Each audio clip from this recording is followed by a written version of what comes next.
सभी छात्रों का एक बार फिर हार्दिक स्वागत है। देखिए आज हम टॉपिक जो कवर कर रहे हैं वो है बीजीय व्यंजकों का गुणा। ये 8th क्लास का टॉपिक है। यदि आपको बीजीय व्यंजकों की गुणा करने में समस्या आ रही है तो इस वीडियो को आप अंत तक जरूर देखें। देखिए यहाँ पे मैंने कुछ एग्जाम्पल लिए जिसके द्वारा आप इजीली समझ पाएंगे कि बीजीय व्यंजकों का गुणनफल है वो किस ढंग से होता है। यहाँ पे एक व्यंजक है, ये एक पदी है और ये द्विपदी व्यंजक है, राइट। तो 4p का गुणा करना है q प्लस r से। एक मैंने लिया a स्क्वायर माइनस 9 का गुणा करना है 4a से, और ये है 2/3xy का गुणा करना है 4/5x से। ठीक है, तो हर टाइप के एग्जाम्पल लिए ताकि आप इजीली इनको समझ सके। सबसे पहला लेते हैं, जैसे 4p है और इसका गुणा करना है हमें q प्लस r से। ठीक है, बीच में गुणा का सिंबल लगा दिया मैंने, और इसका गुणा करना है इन दोनों से। तो आपको गुणा कैसे करना है, देखिए 4p का गुणा पहले q से होगा, फिर 4p का गुणा r से होगा।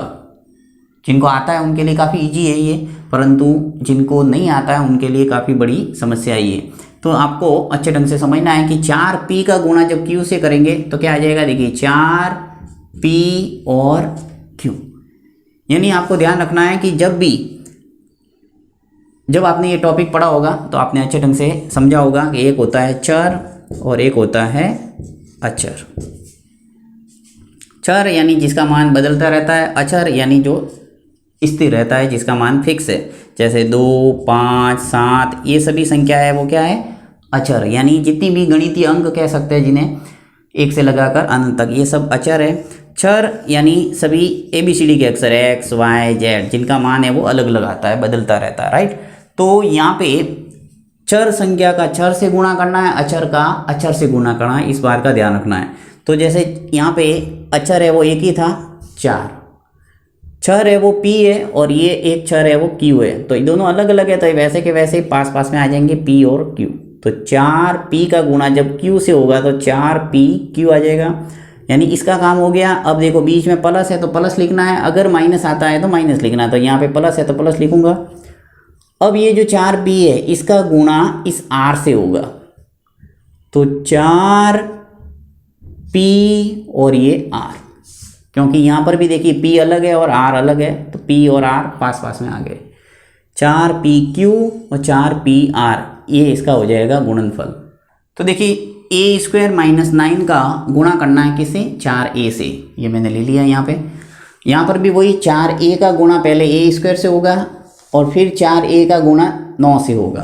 तो 4a का गुणा पहले a स्क्वायर से करो, तो देखिए यहाँ पे अचर है वो तो 4 ही है, ऐसा कैसा आएगा, क्योंकि यहाँ पे कोई अचर नहीं है तो 4 सिंगल रहेगा। a एक चर है और यहाँ पर भी a स्क्वायर है, यानी सेम चर है, तो आपके घातांक नियम का यहाँ प्रयोग होगा। और घातांक नियम में आपको ध्यान रखना है कि जब भी आधार समान है तो घातों को क्या करना है, जोड़ना। ये आपने अच्छे ढंग से समझा होगा। घातांक नियम में a की घात m इंटू a की घात n बराबर क्या होता है, a की घात m प्लस n। यानी आधार जब समान होती है तो घातों को जोड़ा जाता है, तो m प्लस n।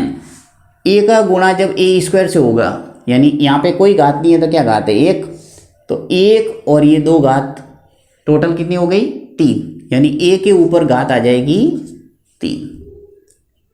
ध्यान रखना है कि जिसके ऊपर कोई घात नहीं है वो 1 होता है, और आगे जितनी भी घात है उसको जोड़ दो, तो 1 ये और ये 2 कितनी हो गई, 3। यानी 4a की घात 3। तो इसको बोल सकते हैं 4a³। माइनस है तो माइनस, उसके बाद में 9 से गुणा होगा किसका, 4a का, राइट। तो देखो 4a का गुणा जब 9 से होगा, चर राशि तो एक ही है, ये अचर है वो 4 है, यहाँ पर भी अचर है वो 9 है, तो 9 का गुणा 4 से होगा तो कितना हो जाएगा, 36। यानी संख्या का गुणा संख्या से करना है तो 36 हो जाएगा। a है वो ऐसा का ऐसा रह जाएगा पीछे, यानी a स्क्वायर माइनस 9 का जब मल्टीप्लाई करेंगे 4a से तो रिजल्ट क्या आएगा, 4a³ माइनस 36a। नेक्स्ट देखते हैं c। इसके अंदर भी आपको वही करना है। देखिए यहाँ ले लेता हूँ मैं 2/3xy का गुणा करना किससे, 4/5x से। तो संख्या का गुणा संख्या से करना है, यानी अचर संख्या का अचर से करना है, चर का चर से। 2/3 का गुणा करना है 4/5 से, अंश का गुणा अंश से करो, हर का गुणा हर से, यानी 2 का गुणा 4 से करेंगे तो क्या आएगा 8, और 3 का गुणा जब 5 से करूँगा तो क्या आएगा 15। हमने भिन्नों का गुणनफल है वो अच्छे ढंग से समझा हुआ है, यानी जब भी भिन्न से गुणा होता था कैसे करते हैं, अंश का गुणा अंश से, हर का गुणा हर से। तो 2 का गुणा 4 से हुआ 8 आ गया, 3 का गुणा 5 से हुआ 15 आ गया।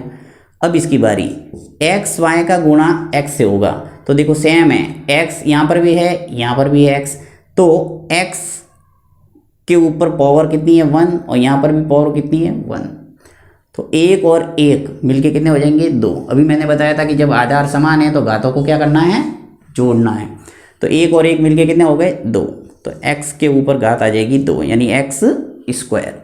y सिंगल है तो ऐसा कैसा रह जाएगा, ये आ गया y, यानी इन दोनों का मल्टीप्लाई क्या हो गया 8/15 x स्क्वायर y।